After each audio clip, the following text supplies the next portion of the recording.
अऊज़ु बिल्लाहि मिनश्शैतानिर्रजीम बिस्मिल्लाहिर्रहमानिर्रहीम। अस्सलामुअलैकुम। आज जो मैं आप सूरह मुज़म्मिल का ख़ास अमल बताने जा रहा हूँ, इसका जो सबसे बड़ा फ़ैज़ है वो ये है कि रसालत माब सल्लल्लाहु अलैहि वसल्लम की ख्वाब में ज़ियारत नसीब होती है और इसके मुस्तकिल अमल से हमें बेशुमार फ़ायदे हासिल होते हैं। और इसका सबसे बड़ा जो फ़ायदा वो रिज़्क़ की कमी दूर हो जाती है और रिज़्क़ कसीर तादाद में मिलना शुरू हो जाता है। जिन लोगों के घर में रिज़्क़ की कमी है वो इसको अमल करें। इंशाअल्लाह ताला अल्लाह ताला आपके ऊपर रिज़्क़ के दरवाज़े खोल देगा, इल्म के रास्ते खुल जाते हैं और दिन ब दिन रूहानी तरक्की अरूज पर पहुंच जाती है। तो सुनिए, वो मुबारक रूहानी अमल ये है कि सबसे पहले सूरह मुज़म्मिल ज़ुबानी याद कर लें।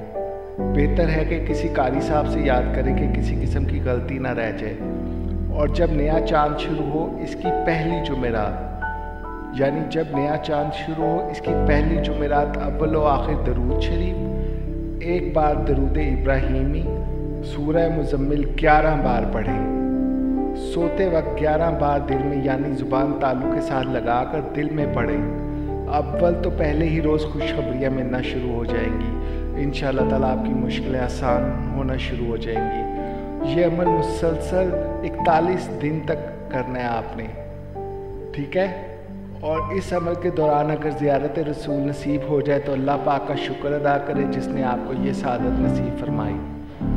आप अपना ये रूहानी अमल जारी रखें और इसके बाद इल्म के दरवाज़े खुल जाएंगे और इंशाअल्लाह ताला आपका रिज़्क़ बहुत बहुत बढ़ जाएगा।